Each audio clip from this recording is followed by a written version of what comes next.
Hi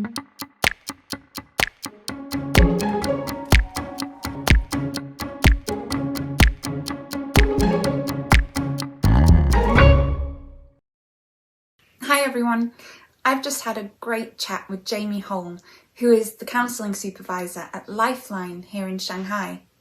And we were talking about this constant state of anxiety that so many of us find ourselves in. Jamie had some really great tips on how to manage some of those less than helpful moments. Morning! Lovely to see you. You too. How are you doing? I'm all right. What about you? How are you? So we were locked down before the lockdown because we had a positive case in our compound. So I think we're on day like 37 now. Every little thing is so big. Like there was just no fruit anywhere. And I like for a good 10 minutes, legit convinced myself that I was going to die of scurvy. I was like Googling scurvy, like how long does scurvy take? Like, and then eventually like, you know, my like prefrontal cortex kicked in and was like, you're being ridiculous. But it's like, that's what this state of like constant anxiety does to us. It makes us like honestly believe that these worst case scenarios, you know, people cough and they assume they have COVID. Can you explain to me in layman's terms what anxiety actually is? We have our brain, and you know, there's the prefrontal cortex, which is like the your thinking brain, where you make like rational decisions, you relate to people.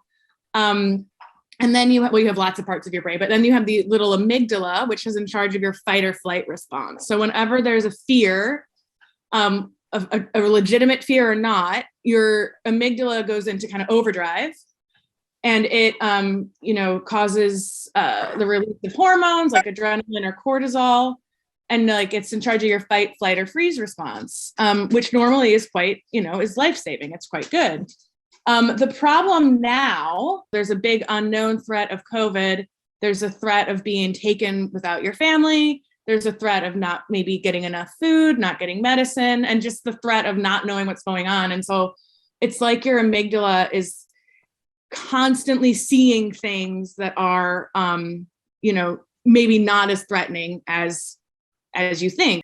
There's a technique we can do. I can do it with you right now, called grounding. It basically gets your focus onto other things around you, and sort of gives that heightened emotion time to dissipate. What you do is you get comfortable and you start with sight. So it's all about just being really aware of the senses. So if you try to find 5 things that maybe you haven't seen before, like really look. So just take a minute. Yeah, so I just really looked at my bananas I have, at the colors, they've got those brown spots. And then you do it with hearing. So just get really quiet for a minute and think of 5 things you hear. So like I can hear my white noise machine, I can hear my washing machine, I can hear my dog snoring. So you do 5 things you feel like in your body. So like I feel my bum on the chair. I've noticed I've got a little sore back here, probably from the tension, right?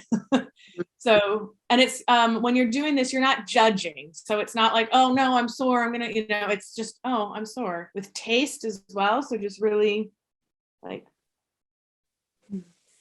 take a nice slow sip. You can smell some coffee, and then as much as you can, focusing on the things that you can control, which are minimal, like, you know, I admit, but you know, every day you wake up and you have at least a choice of what you can wear, or which friend you're going to chat to today, to give yourself some agency back in your life. Is there anything else that you wanted to add?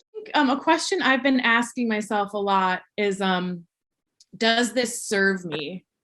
It serves me in that I am probably washing my hands a lot more, and I'm cleaning a lot more, and I'm taking more safety precautions, but then it does get to a point where it's not serving me anymore. Does this serve me is something that I really have been asking myself quite a bit. Okay. Thank you. Thank you so much. Well, thank you. It was good catching up. Bye, Emma. Thank you. Bye. Take care. See ya.